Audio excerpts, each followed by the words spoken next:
I think we're waiting for Melanie to join us. Mark.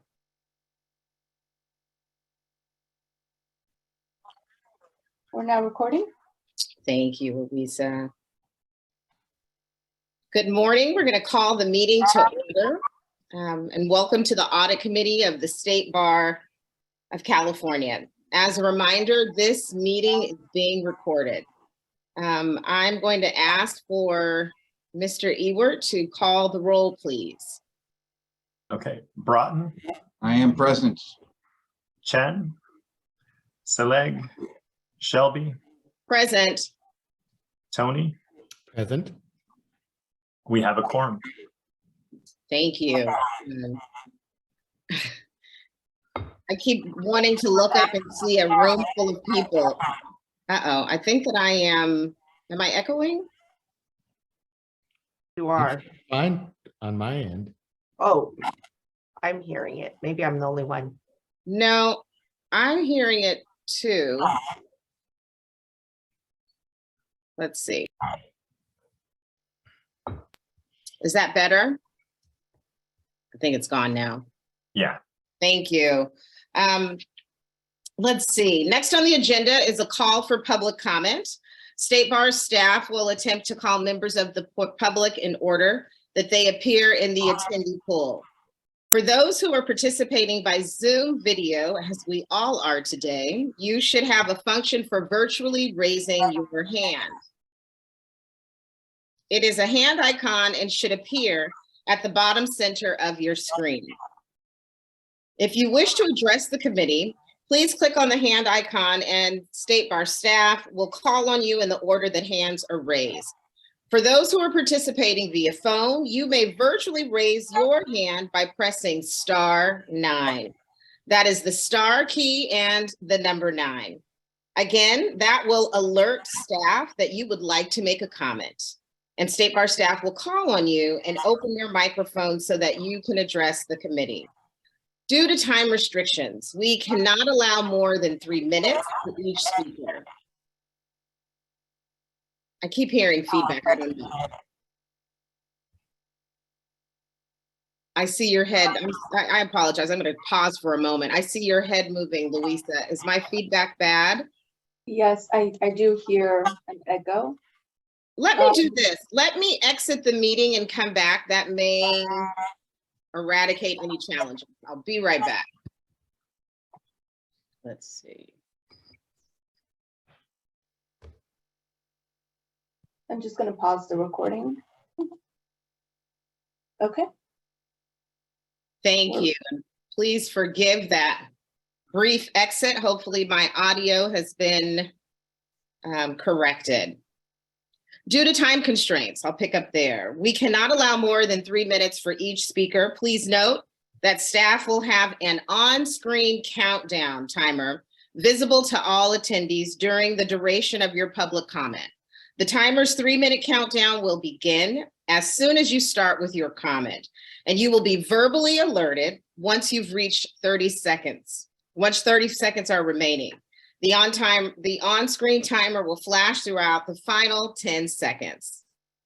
Do we have anyone for public comment? It appears we have one hand raised. Todd Hill. Excellent. If Thank you you, will Ms. Shelby. unmute your mic. There you go. Thank you, Welcome. Ms. Shelby. Thank you very much. I don't want to risk making this committee run late. I do note that the use of a 3-minute timer when there's only one member of the public present, or at least there's only been one that's been really speaking at any length, seems odd. And the second thing is, especially in light of the special relationship we have and the duty of protection of the public, regardless of conflict of interest, it seems that limiting free speech in this particular venue, in this forum, when you are right on time, does not seem like you'd want to time something. That said, I do have one point specific to the audit committee that I came with. And it's really related to an issue that I've had ongoing for more than 500 days that is yet to be resolved. And in fact, My school has been allowed to run and operate in non-compliance, in wanton disregard of the law. They've extorted money, they've failed to disgorge, they've failed in every duty that they had to me, and they've breached their contract. And they've done so under color of law because the bar has knowingly allowed them to break the law for years. All of this is not disputed. And yet, when I spoke to the auditor, the state auditor this year, they indicated to me that the audits are really actually sort of directed by the bar, meaning that basically the bar submits the scope of the records that it wants to be audited, which seems to me to be really a weird kind of practice, because it's sort of letting the person who is policing themselves have really no transparency. It relies on this notion that you could be a cartel and you could basically give up as many pounds as you like, so you get all the other 99% through, because you're saying, look at these records, look over here. And there's all this other stuff going on. I do believe it also had a disparate impact. It has definitely impacted me disparately.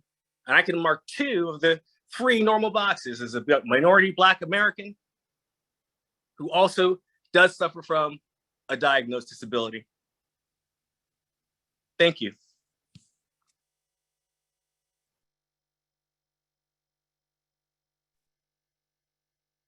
Thank you, Mr. Hill.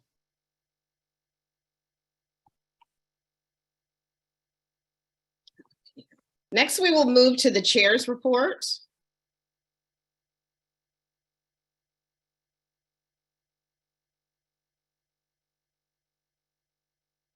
I'm the chair. I'm not a fan of virtual meetings. I would love to be in your presence, so I apologize for that. Excited that we are going to be chatting today as it relates to the piece around the DEI audit. I'm excited that we're getting to that point. It's nice to see everyone. This is our last meeting of the year, and really looking forward to having a robust discussion. And so that is all that I'd like to share as chair. And the recognition that we are down, because I think we lost a member of the audit committee when we lost Trustee Dellen. So hopefully that will be remedied moving forward. Next, I'd like to ask if anyone has any changes to the minutes. And this would be the minutes from September the 22nd.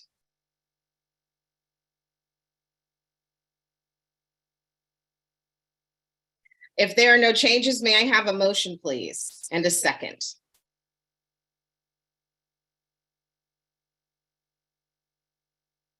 Louisa, I'm not sure I was here for that. Do you have a way to let me know? Give me 1 second.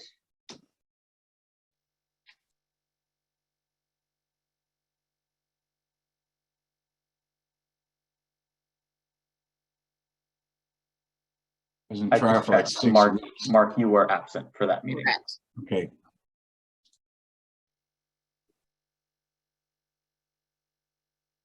So we need either Mark.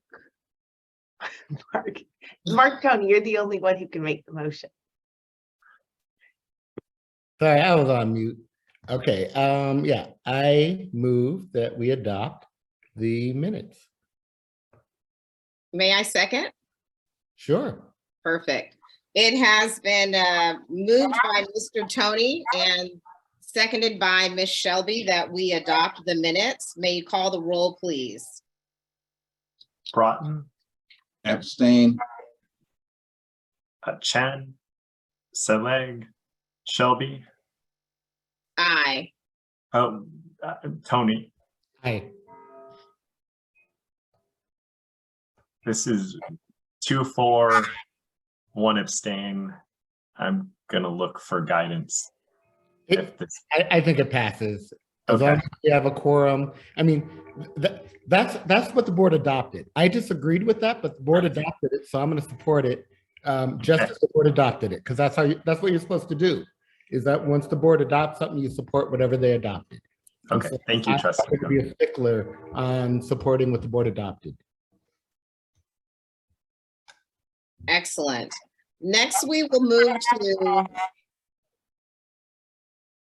I think, Mark, would you mind muting yourself? I think that's where the feedback may be coming from. Sorry. Thank you.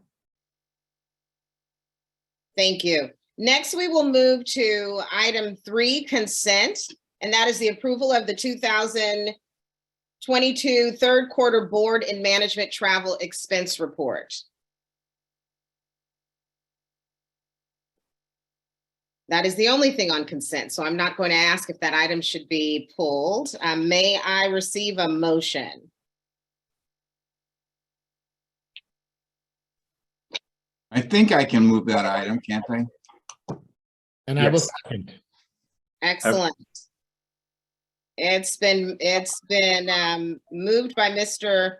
Broughton and seconded by Mr. Tony. Can you call the roll, please? Broughton, Yes. Chen, Seleg, Tony, Aye. that's 2-4-0 against. It passes. Thank you. Did I say aye? I think the chair, I called you last time because we Because, needed someone, I excellent. think. By the way, these rules are going to be discussed later in the full board agenda. Yes. When we pass the, when we adopt the changes, some of these, and for the board book, add the Rosenberg rules, for instance, it will be clarified that the board chair and chair of the committee, actually, I think we need to add that in. I'll bring that up then, just for clarification, do have a vote. So Okay. we've been kind of working kind of under a protocol previously that the chairs of committees don't vote unless they're needed to break a tie Mhm. or something like that. So Thank you. Let's see. Next, we will move to item 4, which is business. Item A is the presentation by and discussion with Macias, Gini, and O'Connell regarding the 2002 fiscal audit schedule. And I believe David Bullock is going to be joining us. So if he could be advanced to the group.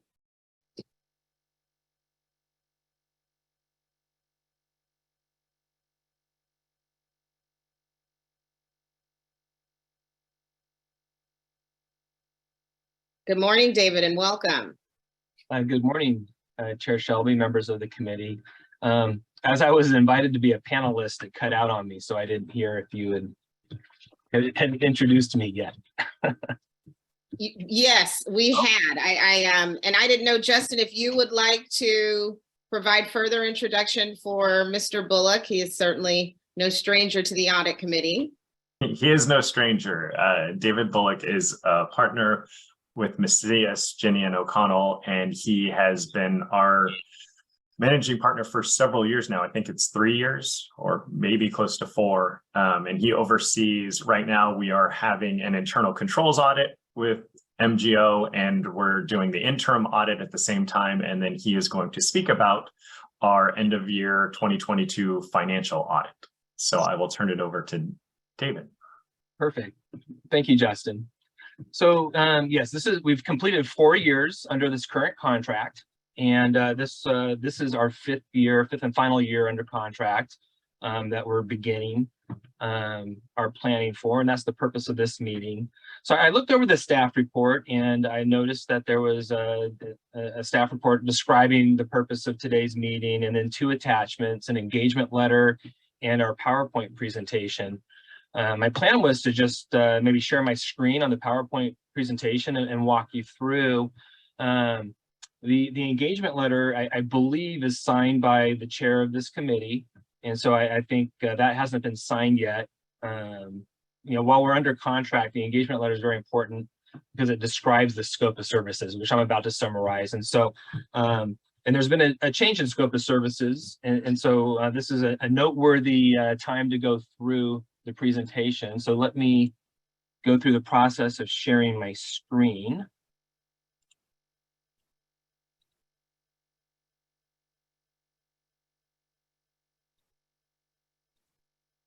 Can everybody see that okay? I'm seeing nods, so that's great. So Gian Chim, she's a senior manager, and I excused her from this meeting. We're right in the middle of our busy season. Most of our clients are June 30th year ends. Most governments are. State Bar is one of the exceptions of my clients, so which is kind of nice. You guys fit into our quote unquote non-busy season. So I excused her so she could focus on some of our clients that we're trying to issue reports for. So, just a quick intro. We're be here to our audit plan. The purpose of this meeting is to go over our audit for the year ended, as the calendar year ended, December 31, 2022. So the end of this year. And this is a planning meeting. This is a meeting that we have with you as we plan the scope of our work and our audit plan. And we'll go into those details next. And this just highlights that it should be a two-way dialogue. We work at the pleasure of the audit committee, and I think it's important in your role at State Bar to provide your insight and share with us where areas that you think are important to State Bar from your perspective, and we include that as part of our planning for the audit. The caller at the beginning of the meeting talked about about State Bar, managing its own audit. Well, other than selecting us as your auditors, and I think State Bar does a good job of separating your role as governance and the management of State Bar from the decision of who to select and hire as auditors. And so we report to the committee and to the board of trustees. We don't report to management. So management doesn't select us, you do.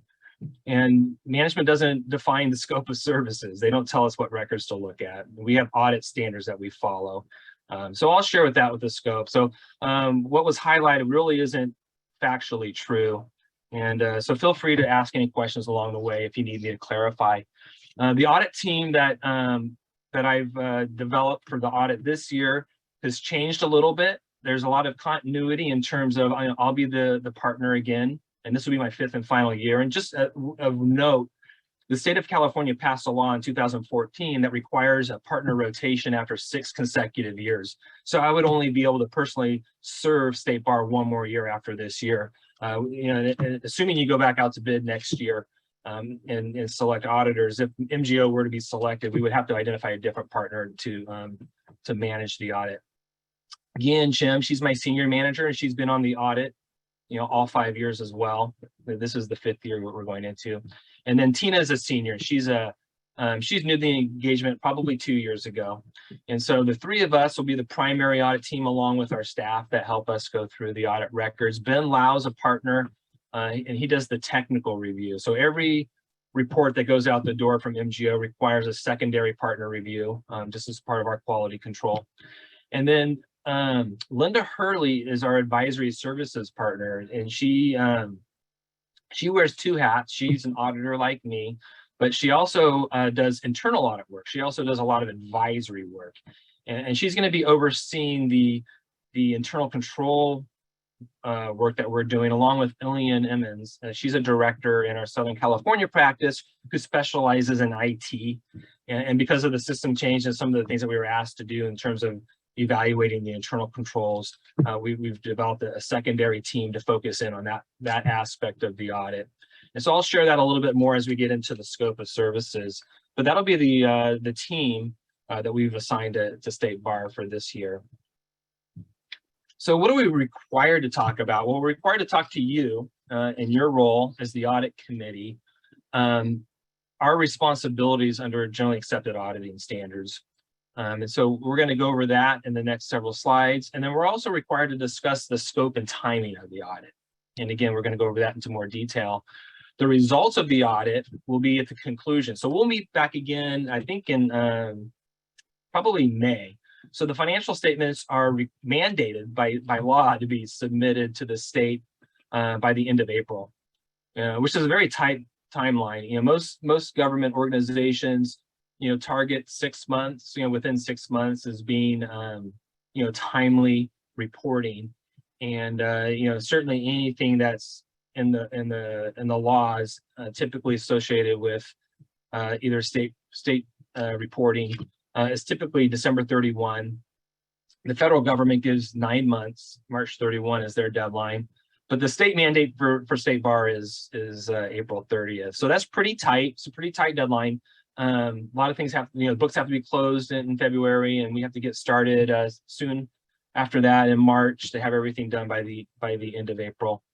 And then at that time in May, we'll come back with the results of the audit. So not only will you see the finalized reports, but you'll also see a communication from us to you, this body, the Audit Committee, in terms of the results. And so, you know, what you don't see in an audit report is, you know, kind of the background information. So we'll discuss any significant findings, any qualitative aspects and changes in accounting practices. And there are some, there's always new standards to implement and other types of changes. So that's where that'll be disclosed. So you can see if there's any changes in consistency from past years, any difficulties encountered in the audit, any audit adjustments. We'll discuss management representations, any consultations that there may have been, and any other audit findings or issues. So all those result-oriented information will be communicated most likely at the May meeting. So under our responsibilities, so one of the 2 areas that we're required to communicate is our responsibilities. And our responsibility is to express an opinion on the financial statements. So this is a financial statement audit. There are compliance aspects. We look at the legal services trust. We look at the mandatory fees spending. And we also look at, this year, we're going to be looking at the federal grants that State Bar received. And so I'll talk a little bit more about that later in the presentation. But our opinion is going to be based on, you know, whether or not the financial statements are fairly stated. So that's the purpose of the audit. We follow the audit standards as we develop our audit approach, and we actually follow 2 sets of standards. We also follow government auditing standards. That's a secondary set of standards, and that's required of the of State Bar. Also because you're getting federal awards, so it's required by the federal government now that you've gotten federal assistance. But so 2 sets of standards, but the AICPA standards is the primary standards that we follow. And so those standards are to ensure that the audit is of a quality that meets a certain level of standard and expectation of a financial statement user. We look at internal controls, not because we express an opinion that, hey, State Bar's controls are working fine, but we look at internal controls for purposes of us understanding the financial statement preparation and how the numbers are gathered and put into your financial records. And so we look at that, and if we identify any deficiencies in internal controls, we'll communicate those matters to you. Deficiencies that rise to the level of a significant deficiency or material weakness. Okay, and then finally, any findings. So we'll communicate to you the results of the audit at the end of the audit. Just real quick on the audit approach, you know, the approach is tailored to State Bar. So we don't use kind of a generic program and just, you know, follow every procedure that's suggested. We take a look at what's unique to State Bar. We look at the assets that State Bar has. We look at the obligations it has. We look at the activities, you know, the revenues that come in and expenses that go out. And we develop our audit approach based on the transactions and activity of State Bar. And then we look at, you know, the areas of risk, and we spend a little more time in those areas that are of higher risk. And so we're developing the terms of the engagement, which we do through the engagement letter, so everybody's understanding the scope of work. Then we meet up with management. We go through our information gathering. We develop our strategy. Then we execute that strategy and execute those procedures that we believe we need to do in order to be satisfied that the financial statements are fairly stated. And then we form an opinion. So that's the process and approach. So materiality, so there is an aspect of materiality, and it's usually both a quantitative and a qualitative aspect to it. And so quantitatively, we look at the revenues and the assets of State Bar, and we develop a calculation of 3% of those balances to determine whether or not, or to determine kind of the thresholds we use for materiality. And we use those thresholds to help us identify where are the important areas, where are the risk areas, how much work we need to do, how much test of details. We're not going to spend a lot of time testing a small dollar amount. We're going to be focused more on the larger dollar amounts. And then whether or not we need to communicate findings or misstatements based on the size of those, any adjustments that there may be. So that's kind of a little bit of a background on materiality. I'm happy to answer any specific questions you might have as we get to the end of the presentation. Significant audit areas. So these are the typical significant audit areas. As we go through and look at the activity that's occurred during 2022, this may change. There may be things that have come up during the year that hasn't been present in the past. There may be new standards to follow. There may be a variety of reasons why we would change our audit plan once we get more information. But just based on what we know as of 2021, these are the typical areas that we're going to look at as significant areas. First of all, is the financial closing and reporting. And it's important to note that there's a lot of things that occur once a year, like you report your pension liability once a year, you report your OPEB, your post-employment healthcare benefits, once a year. There's certain things that are looked at for reporting purposes that aren't just managed on a day-to-day basis. So those are really important, and cutoff is important. December 31 is your cutoff date. When you present a statement of net position, those are the activities, those are the assets and the obligations that you have at a specific day and time. And so that cutoff is very important, making sure all the information is captured properly to recognize those cutoff details. Investment valuation, your investments are reported at fair value. And so we need to take a look at how those fair values were determined at December 31. Any kinds of receivables and payables at the end of the year, those are typically very important. Your loans payable and debt covenants as it relates to the properties. The pension, as we mentioned earlier, the pension and OPEB accounting, because those are significant numbers and they're numbers that rely on evaluation by an actuary. So those are what we consider estimates. They're not hard and known numbers. They're numbers that are projected out and based on certain assumptions and things of that nature. And so we put a little more time and effort to understanding the quality of those estimates.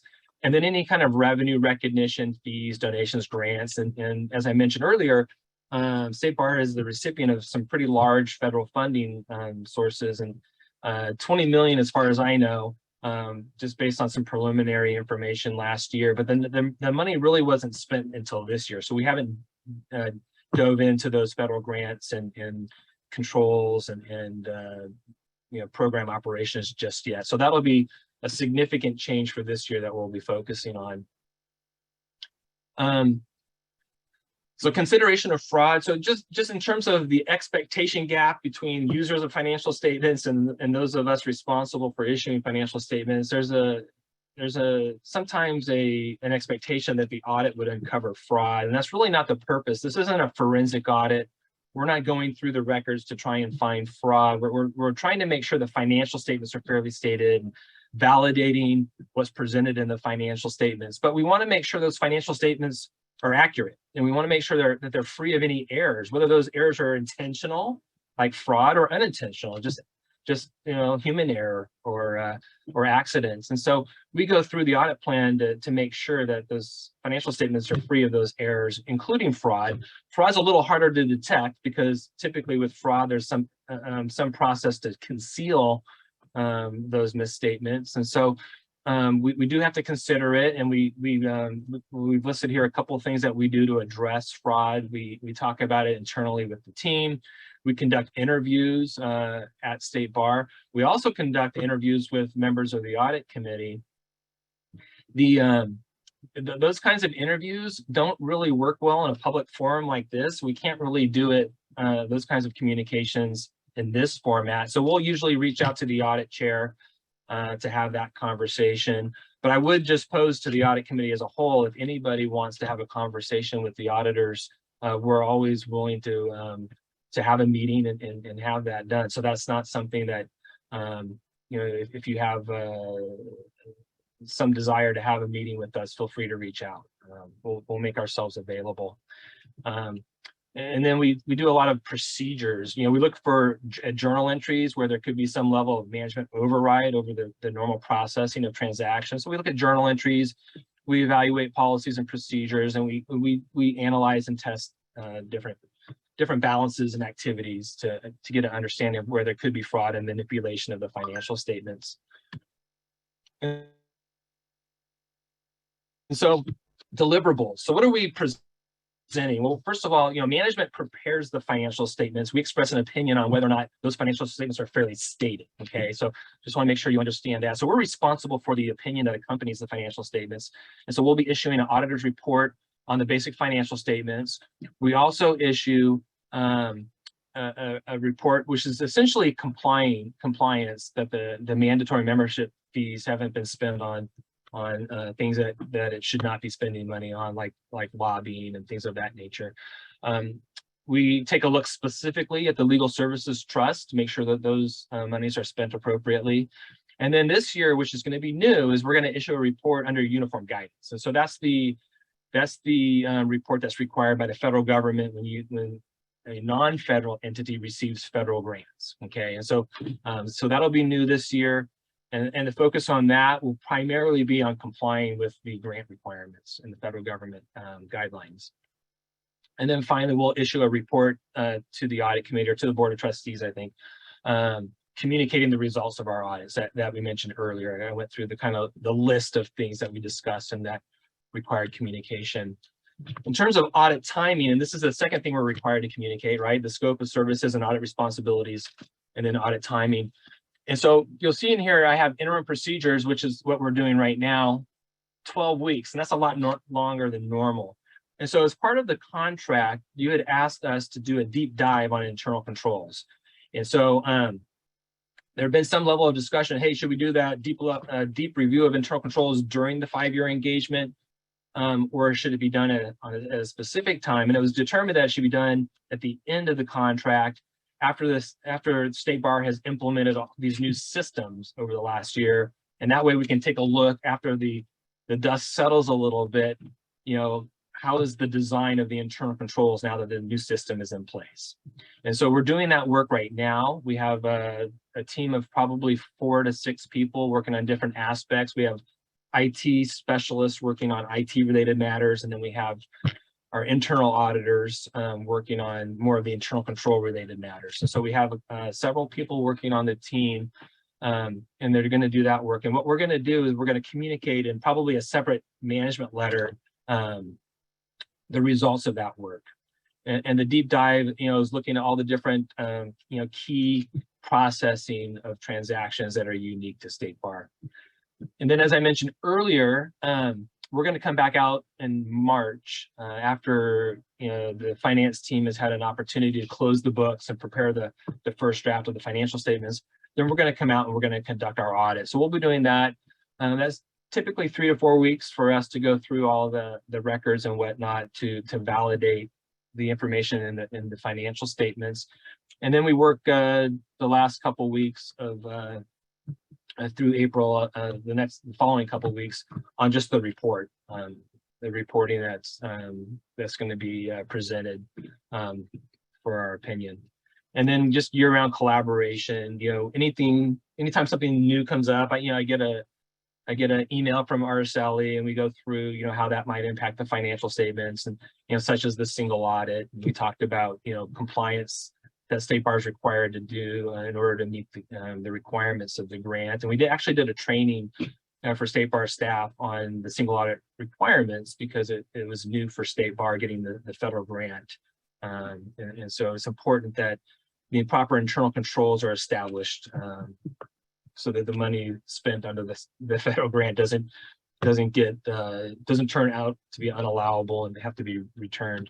The last couple of things, and sorry if this meeting is a little long, last couple of things I wanted to mention is there's some new standards. There's always going to be standards. GASB, which is the Governmental Accounting Standards Board, is responsible for reporting by governments, and they're pretty active group. They usually issue, I would say, 3 or 4 new pronouncements a year that have to be followed. So the financial reporting process is kind of an evolution. It's trying to improve and identify areas that maybe there isn't adequate guidance, and constantly evaluating how to improve financial reporting. So they've issued some new standards, nothing that really impacts State Bar other than this year, oops, I didn't mean to go, the lease standards. And so the State Bar will now have to recognize leases in its financial statements as a liability for those leases where you're leasing assets, or as a receivable where you're maybe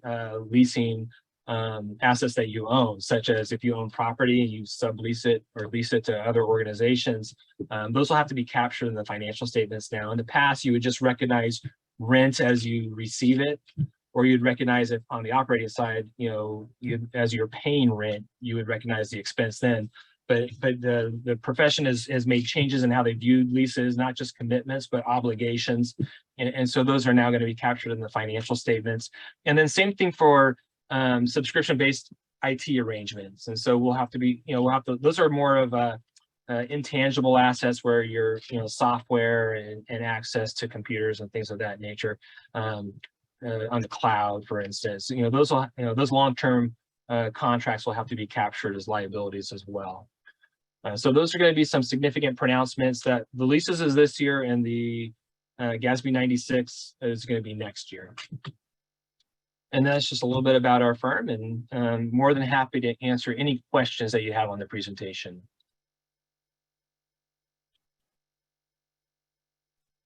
I want to say thank you to David. I am a non-financial professional, and this is my second year going through the audit process, and you all do make it rather clear. I was very proud to be with this group last year, and I believe it was April when we met, and very pleased with the financial audit that transpired. So really looking forward to going through this process even more in tune with what will transpire. But at this point in time, and I've got a couple of questions, but at this point in time, I'd like to open it up to Mr. Broughton or Mr. Tony to see if they have any questions. Mr. Yeah. Tony, please. I'm gonna turn my mic off just. That's okay. My comment is, it turns out this is the second audit committee meeting I've been to this week, because my own organization has a December 31st deadline for an audit. And so our audit committee met Monday, okay? And I'm only saying that to say that David covered all the bases. Everything that he covered was what was covered. And the only difference being FASB and GASB, but actually the changes that were made are consistent in GASB, the new accounting. So, it's not just GASB did this. This seems to be, it applies to all nonprofits too. So that's just a comment I'm making, is that these seem to be universal changes and not just specific to governmental agencies, is from what I can tell. And so I just appreciate the presentation, and it felt very thorough to me based on the one I went through this week, still fresh in my mind. So I do appreciate that, and just wanted to acknowledge that. After your questions, Chair Shelby, I do have a follow-up question, but it's not about this audit, so I'm going to wait.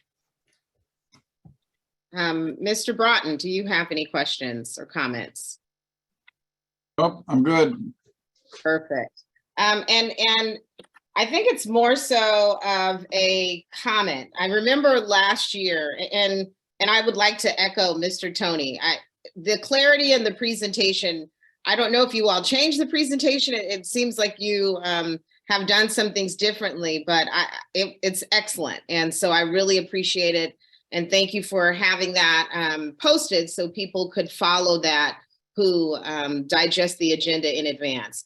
And just a couple of things. I remember very vividly last year you sharing that the State Bar was very different than other public agencies in the context that what others get 6 months to do, we do within a 4-month time frame. And I remember raising that, and the staff was very clear in saying that that was not an issue as it related to the time frame. It didn't feel like it was important to take that back to the legislature. So that being said, I really look forward to this year, because last year when we reviewed the audit as a committee and approved the audit, we were looking at the first draft of the audit.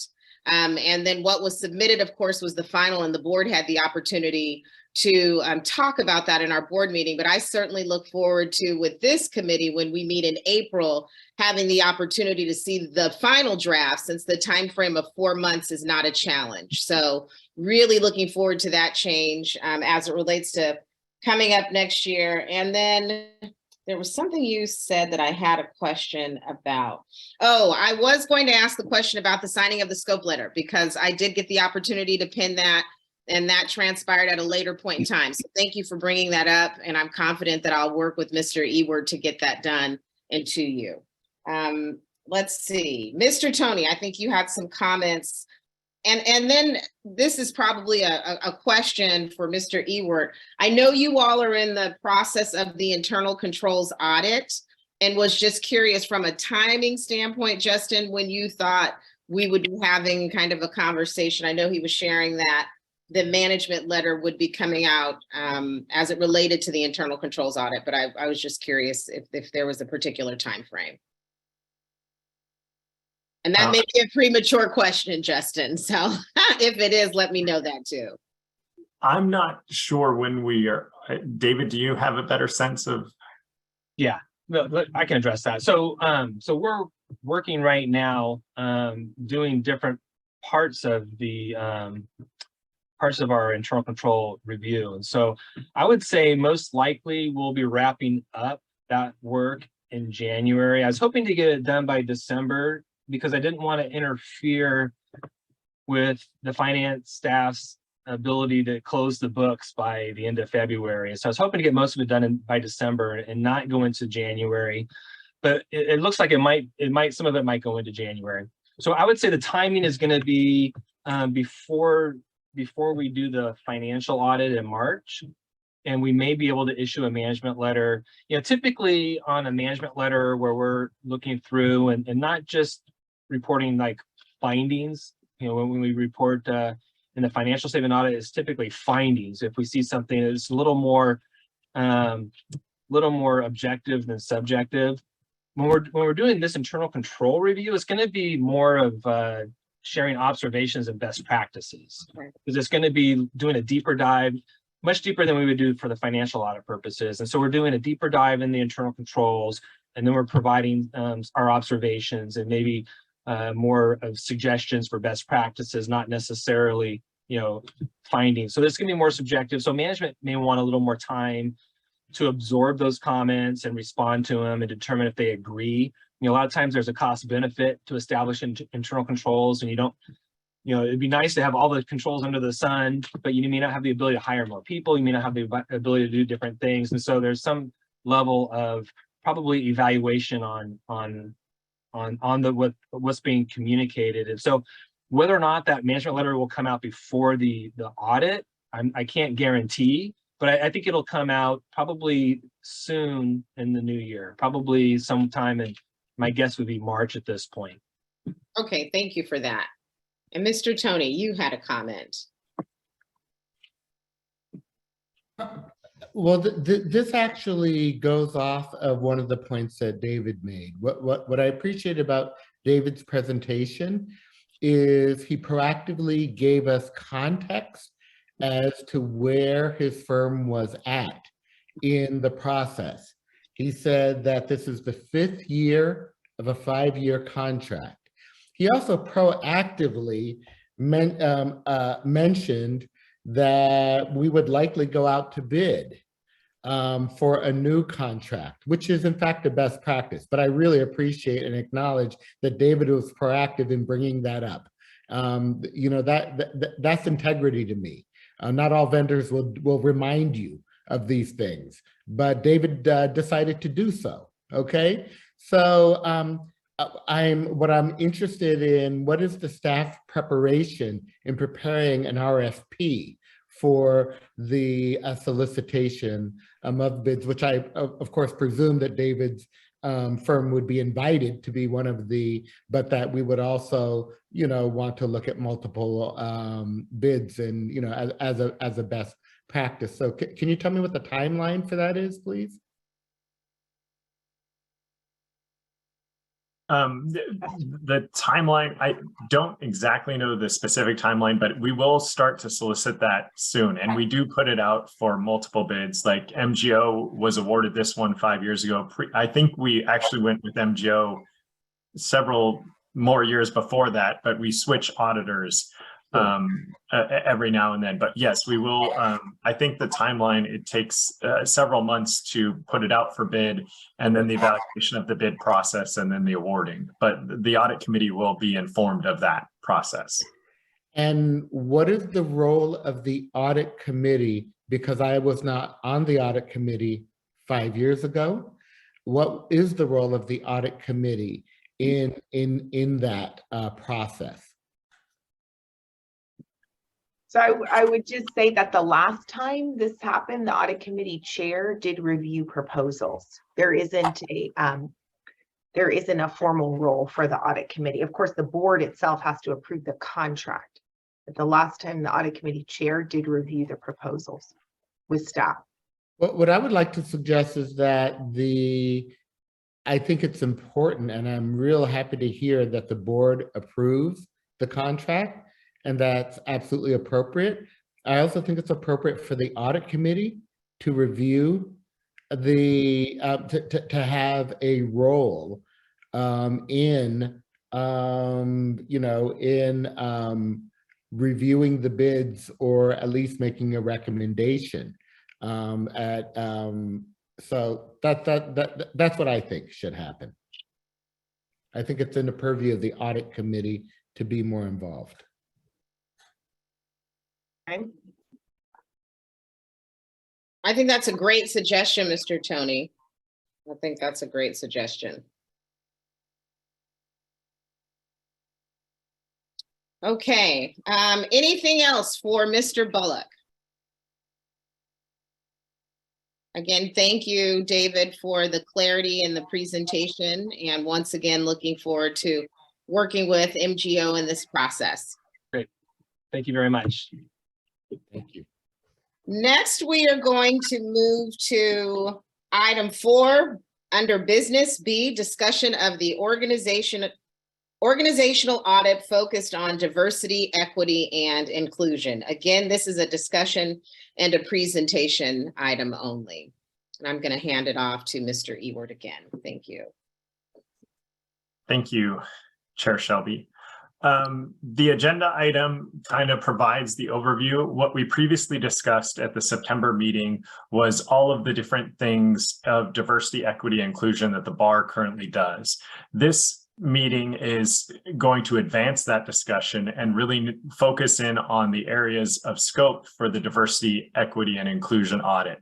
The agenda item identifies areas that could potentially be included in the audit if the audit committee so deems, and then the specific focus will be on the 4 areas that were identified in the audit agenda item.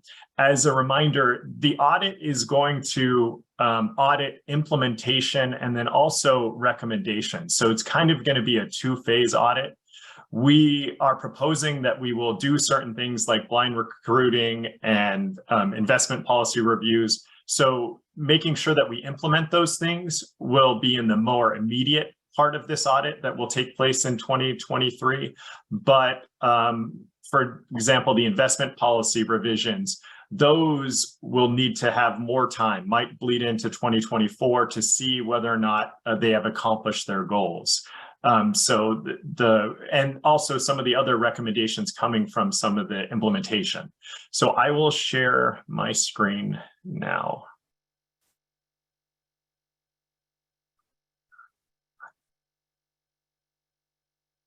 And can everybody see? I hope so. So the potential audit scope would involve these 4 areas. blind recruiting, procurement disparity study, investment policy revisions, and then the DEI leadership seal. Blind recruiting is a diversity-focused recruiting approach that removes certain information from applicants' resume. The information could be used to identify things such as ethnicity, age, or socioeconomic status. So those things are removed during the recruitment process. If this was added to the scope of the audit, there would be two phases. The initial phase would focus on the implementation, so ensuring that our HR department and the state bar implemented blind recruiting. And then also it would be a secondary phase that would be further down the road, as did it accomplish the goals of increasing diversity that blind recruiting is supposed to be doing. And this is currently being worked on by our HR and to be implemented in early 2023. The second, and I don't know if you want to stop and take questions at each of these different audit scope areas, or if you'd like me just to continue with the presentation. Whatever your preference, Justin. Okay. I can keep going, and if anybody has, please feel free to interrupt me. I do have a question though. Geography, sure. Is geography within the scope of blind recruiting? I don't think, because we haven't officially implemented it yet, so okay. I don't know that we've narrowed down everything. That's just a question that popped into my mind. So, do you mean where people live? Where people are coming from, right? Are they coming from a city area? Are they coming from a rural area? I'm unfamiliar with blind recruiting, and so I was just curious in terms of geography. Is that a part of the? Yeah, I think it can be. For many reasons, we want to hire California residents, but other than that, we don't need to ask for, and I actually don't even know if we ask for addresses. Yes. Mr. Tony? Yeah. I don't understand about the theory of blind recruiting or the research or evidence. It's like the way I do recruiting, I want to identify where we have underrepresentation. And then I want to be targeted to correcting the underrepresentation, and there's information I need in order to do that. So I'm kind of like, you know, I think it really matters what's the point here. What's the outcome you're looking for? And if the outcome you're looking for is a diverse workforce, it seems that blind recruiting would be the opposite of what you'd want to do. It seems like you want to be intentional about, so that's why I'm very confused about this blind recruiting. So maybe we can bring back some more information on this at the next meeting. There's a pretty famous study that was done. The two exact same resumes were sent out to legal employers, one with a very African-American sounding name and one with a very white sounding name. And what they found was just this huge disparity in the number of requests to interview. So there has actually been quite a bit on that. And my experience with blind recruiting really has to do with that issue of taking off the name. I think as I'm talking through, I think the issue Melanie raised is actually something that I have seen mentioned, the sort of neighborhood.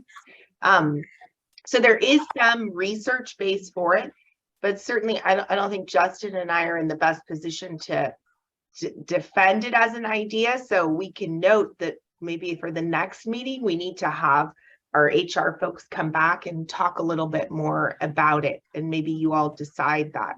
Certainly it's not something that you want to include in your audit scope. Fair enough, thank you. I tend to agree with Mr. Tony. I don't understand why we're going in this direction if our goal is to increase diversity inclusion. I don't know how this would help us there. The other thing that occurs to me is, there's that case sitting up in front of the U.S. Supreme Court that's going to be decided soon about whether or not, I can't remember what the university is, but whether they're going to keep those types of activities, allow it in, I can't remember what it's called off the top of my head right now, but Are you talking about the Harvard case? yes. Yeah. And whether or not that would have some impact on us and what we're doing here as a public agency. Well, that's kind of the opposite of blind recruiting, but It is. I guess it is the opposite. But I guess what they're saying is if they eliminate it, you would have nothing but blind recruiting. So I don't know how in the world that would increase diversity and inclusion. yeah, it's what I said. It's about, again, there is this study, a very Black sounding name, a white sounding name, the same resume, and the reaction by the various legal employers. So I think, yes, it's true that, for many that are wanting to promote diversity, maybe that doesn't make any sense, but there is implicit bias, right? And so that's the idea behind removing names in particular. But we can certainly bring this back at the next meeting and talk about it more robustly. I think that's a great idea. And in talking about blind recruiting, I think blind recruiting as it relates to achieving DEI initiatives would be a very interesting angle of thinking about it. Okay, we will bring this back at a future meeting. The next potential item for the scope is the procurement disparity study. The State Bar is planning on conducting a procurement disparity study in 2023. The study will focus on the contracting policies and determine if they adversely impact certain groups. The contract for this actual study is at the on the Board of Trustees meeting later today and tomorrow. And if added to the scope, the focus would be on the disparity study, the findings and recommendations, and then of the implementation of those recommendations. So again, the short term would be that the study is conducted, and then the long term would be the implementation of any recommendations that come out of the study. If there are no questions on that one, I will continue on to the investment policy revisions. The State Bar will review its investment policies to focus on diversity, equity, and inclusion. Investments in this area impacting environmental, social, and governance matters will be examined to determine their eligibility within our policies. So first we have to see if these investments are within our current existing policy, and if not, should we amend our policy to allow for more of these types of investments? Obviously, this would be something that the Board of Trustees would have to have the final say on because they approve our investment policy. And then this would be short-term identifying areas where we could invest with this goal in mind. And then this is one of those that the long-term you would have to see whether or not the yields made fiscal sense long-term, whether or not the investments produced what we anticipated out of them. And so this is kind of a longer-term project here within the Office of Finance. And with the investment policy, potential investment policy revision, would that also include management of those investments as well as it relates to diverse fund managers, not only just where the investments are transpiring? Absolutely, because right now we're just using Wells Fargo. Okay, thank you.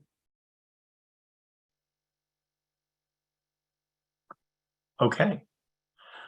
And then the final area of focus of this audit would be the diversity, equity, and inclusion seal. And this is something that has been previously discussed at the Board of Trustees meeting. I think it might have been Trustee Tony even gave feedback about the implementation of the seal and whether or not we should include levels of the seal. And so there are 10 items that make up the diversity, equity, and inclusion seal. Organizations must commit to the first 2 of these items. And then if you implement 3 additional items, you're kind of the bronze level employee. And then if you go up to 7, you become a silver tiered recognized recipient. And then if you implement 9, you are a gold tiered seal recipient. The discussion here is focused on which one of these items. The bar is obviously working towards obtaining the seal and working on a lot of these items, but would look at input from the committee as to what tier they think that the bar should be going towards. And then in these individual items, are there areas where the audit committee thinks that the bar should focus and should make sure that we include that as part of our application for the seal. The item kind of talks about each of these action items, and I can give you a little bit more information on what the state bar is currently doing in each of these areas. So the first 2 are the mandated ones, and the first one is to collect and maintain data on demographics for attorneys, non-attorney legal staff, management, and the board. And we do this. We implemented collection of certain demographics in the state bar's job application for external candidates starting this month. We are working on pulling demographics from our existing systems to adhere to this. And we are soliciting input from our employees to give us some of this demographic information. So this is something that the bar is actively working on and hoping to get done in the Q4 of 2022.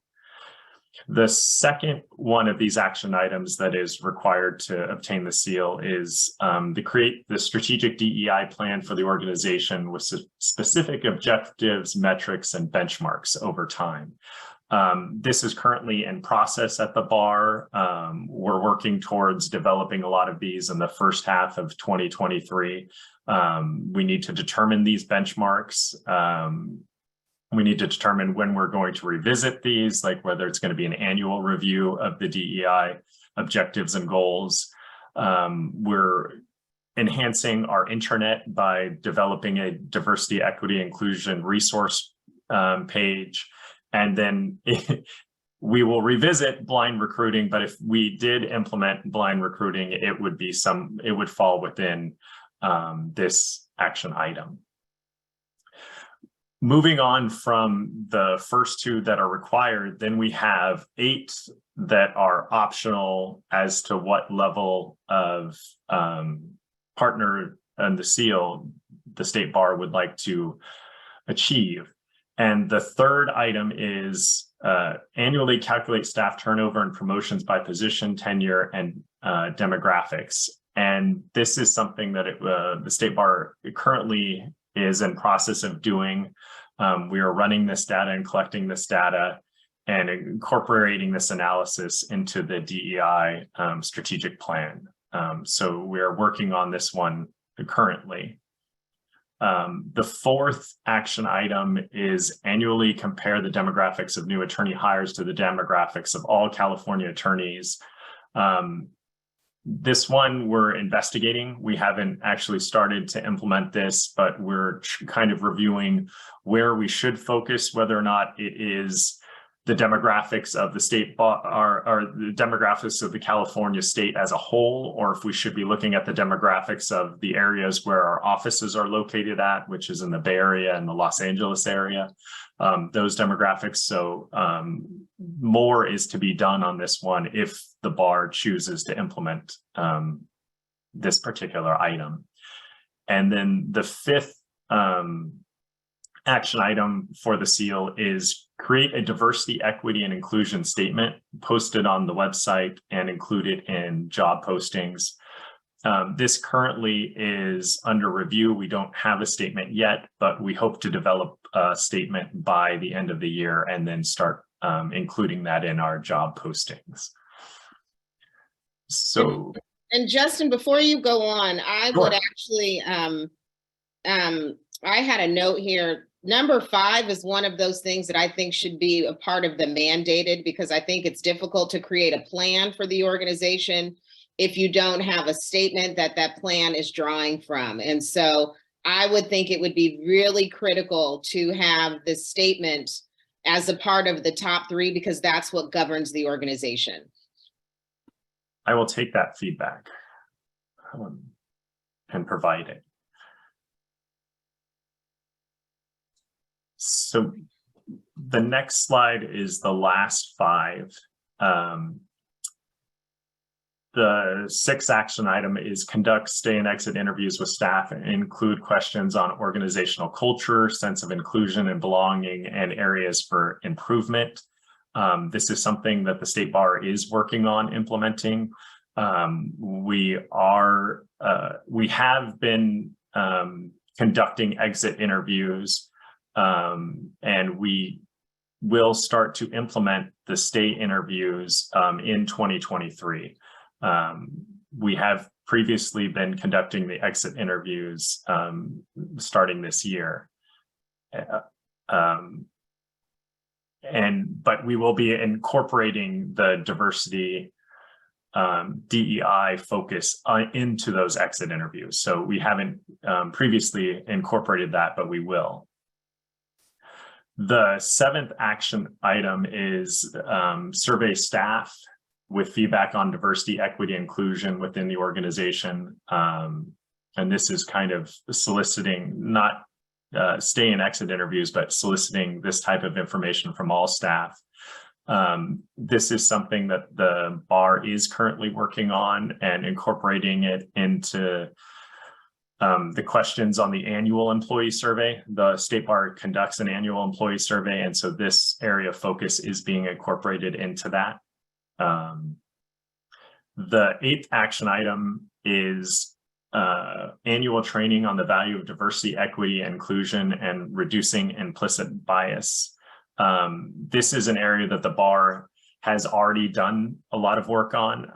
All employees are required to complete unconscious bias training beginning in 2021. So we currently do the unconscious bias training, and then we are going to implement in the first quarter of 2023 the training for eliminating bias in decision-making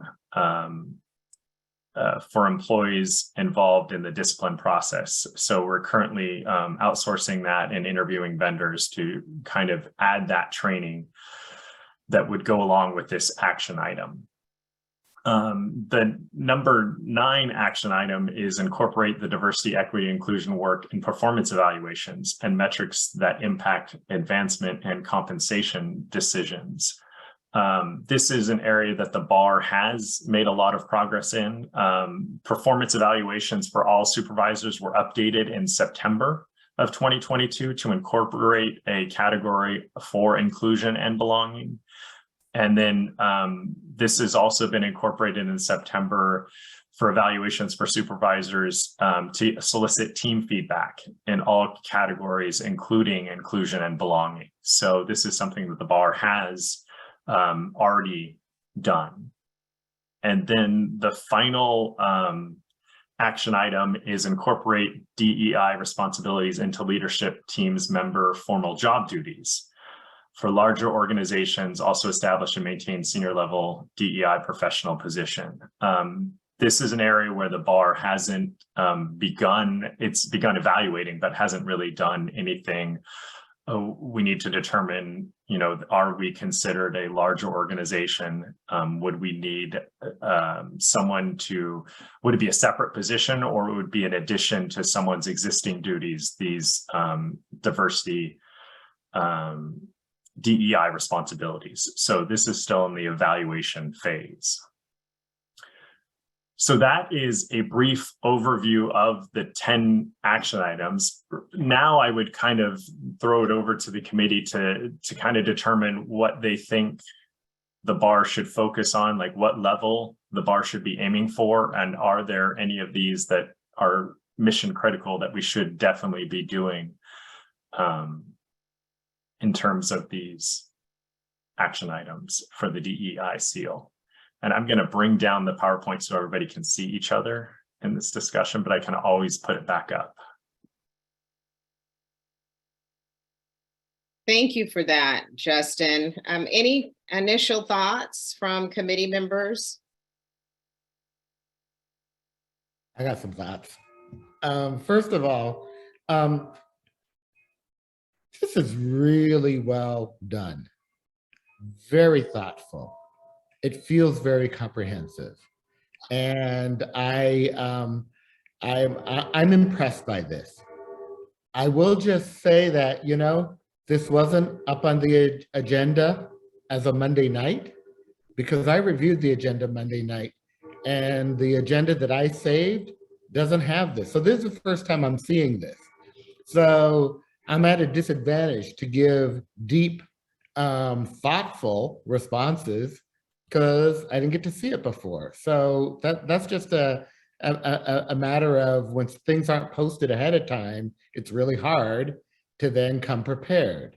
So that's one thing. The second thing is, this relates to this blind recruiting.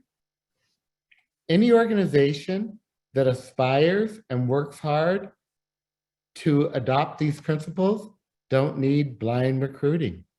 They don't need blind recruiting. Blind recruiting only helps racist organizations, okay? And you know what? Why would we want to encourage an organization that won't support a Black attorney? Why would we want to make it easier for them to hire a Black attorney? Okay, because guess what? You're not going to have retention. They ain't going to stay if they don't get the support that's in here. So I agree that sure, you know, there are groups and employers that won't hire somebody because they're biased and don't want to hire Black people. But you know what? A group that, a organization that adopts these and really takes it seriously won't have that issue. It'll be a plus instead of a minus. The diversity will be a plus instead of a minus, okay? So I'm just saying, to me, these two things are connected, and this is what we ought to be focusing on, and not just the narrow band of recruitment, because the narrow band of recruitment and hiring is not enough to achieve inclusion and equity. Okay, diversity ain't enough alone. So that's my little point. Thank you, Mr. Tony.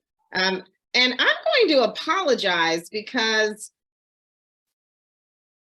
I know Friday everything went up because I pulled things down on the weekend, and there must be something transpiring because this is not the first time that I know I've been in a situation where I have one set of agenda and somebody else has one. But I pulled down the information over the weekend, and so I apologize if we did not direct that to you. So I will take responsibility for that because I did get a note from Justin sharing that everything was posted, and I went and took a peek over the weekend. So I'll figure out how we can fix that. Jed, this is Louisa. Yes, I can confirm that both the agenda item and the PowerPoint was posted Friday, I believe Friday evening, and we didn't take anything down. And additional materials did get posted all through Monday until the end of the day.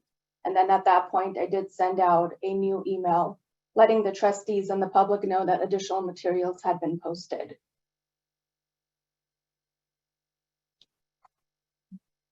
I'll throw my 2 cents worth in here. I don't know, Leo might get upset with me, but the concept that I was trying to think of was affirmative action. And that's the issue that is sort of part of the Harvard case that's sitting in front of the Supreme Court. In other words, can they consider race when deciding the admissions policy for Harvard? If the Supreme Court eliminates that, as we seem to, a lot of people seem to think of, that they're going to do, what does that do to efforts like us in considering these types of things to increase equity and inclusion? And I have to tell you, I'm sitting here with a little bit of PTSD, because when I first came on the board, and Leo was here then also, we went through a complete change and a redevelopment of the bar, the organization. It used to be, and we actually had what, 23 members, I believe, 23 board members on the board. So we were able to cover these committees a little better, and that's not a bad thing, I think, to increase the trustees. But we had to change the organization from one that benefited the attorneys, you know, for example, the annual meetings and so forth, all the things that went on for the lawyers, completely turn it around to protect the public. And I remember being in the sessions where we actually drafted the mission statement that you have now. And I remember having the discussions about, are we going to be a regulatory agency, or are we going to be one that is more, I guess, socially conscious? And of course, what we have now is what I consider to be a hybrid organization. And I don't know any other governmental agency that does that. So it presents a lot of problems for us.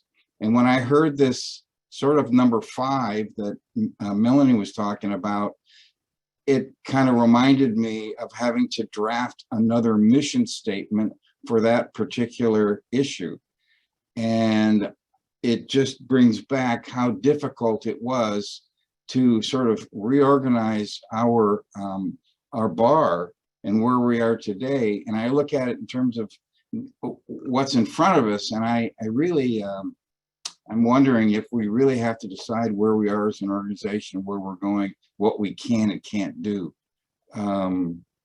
So those are, I go back now 7 years almost, and I ask the same question. Do we need to, is this an organization that needs to sort of split? Because we've gotten rid of so many of our committees and our subcommittees and so forth that we had that deal with these issues. There are separate organizations now that deal with these issues in the bar. So I look at it a little bit like that, and I wonder where we're headed with all of these things. They're all wonderful, and I agree that we should try and promote all of these ideas. I just still wonder if it's a little beyond what we can do with this organization the way it's structured now. And If I could, Chair Shelby, just respond. I just, Mark, I'm a little confused because this audit and the focus of the audit committee is on the state bar as an employer. The activities you're referring to are work related to diversifying the profession that we regulate. So I see these as two very distinct areas of focus. I think it's really important, and I'm appreciative of the audit committee taking this on, because we can only be viewed as legitimate, I think, in our advocacy for diversity in the profession if we are working ourselves on the very same issues. So I think that, in fact, there are many government employers that have DEI statements, that where DEI is incorporated as a fundamental value in the organization. The procurement analysis we're doing, for example, is modeled after similar studies done by other local, state, and federal municipalities. So I think there's plenty of precedence for this in the government employer space. And I don't see this as sort of raising the same kind of existential questions about, you know, the nature of the state bar as a regulator or trade association that you do. So I'm kind of struggling to understand, because I think it's quite a different focus here.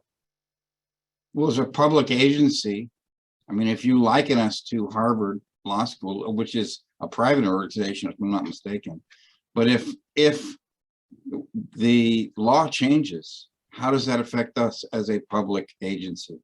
Well, we're not engaged. We're not engaged in affirmative action, so it's not relevant. None of this. I think this is affirmative action. If you're considering these other issues, what Mr. Tony just raised, you know, how are you going to hire a black attorney and all those things? You're considering race. which is affirmative action, and that's essentially what we're doing. And So I'm going to intercede in the conversation because I want to be mindful that it's 11:54, but my foundation professionally has been spent in DEI. And so I just want to ground us in relation to this conversation. In 1996 in the state of California, they removed race and ethnicity from contracting and admissions. And I remember that vividly because at that point in time, I happened to be a transfer advisor working for the University of California at Los Angeles, recruiting African-American transfer students to UCLA. And so I remember the decision and I remember the impact that it had on us because no longer could we look at ethnicity or gender or race. We then they changed the whole program and they began to look at socioeconomic and they began to look at geography, which is what I had raised a little earlier. And so when I look at these principles, I think that there are some that are extremely strong. And I tried to step back and think about it, and I appreciate this conversation because we all come from our own experiences. And so, I would first say that I believe we should, if we're going to do a DEI seal, I think we've got to be the gold standard bearer. And I think it would be difficult for us to hold people accountable to something that we don't hold ourselves accountable to. That's the first piece. The second piece is that I think there are some additional items that I would encourage us to include as it related to the mandated items, because I think when you look at the LEED certification, and I begin to think back to the conversation that we had at as a board, with LEED certification, there's the foundation, and then yes, you have the tiering of the bronze, the silver, and the gold, but those are truly stretches in terms of achieving that. And when I see some of these, I think of things from the standpoint of HR, organizational, internal, but then I also think there's an external facing piece to this as well. And so I know we can't really deeply get into this, and I know that this is just a conversation, but I also think that there are some things here that I think should be kind of mandated. When I think of leadership, the tone of our organization is set by leadership, and we've got the senior leaders, and I believe that is that would be one of those kind of mandated pieces if I were throwing some things out. And I'm happy to, I get the opportunity to meet with Justin every 2 weeks. And so I look forward to kind of sharing with him in a little more detail my thoughts. But I do think it is important as we begin to talk about diversity and inclusion is just not just based on race and ethnicity. There's so many other things that are taken into account. And in the state of California, we have the opportunity to do that. So I think we should put this unless anyone has any burning kind of comments or thoughts, I would encourage us to put this discussion, hold it off to our next meeting at the beginning of 2023. And maybe what can transpire between then, and maybe Justin and I can put our heads together and figure out maybe coming up with some thoughts around the mandated piece and building that out a little more, and then really building in ample time for our conversation, because I do think this is important. So I don't believe, if there's nothing else for us to address, I don't believe we have to adjourn. And I want to thank everybody for their time and looking forward to seeing you at our next meeting.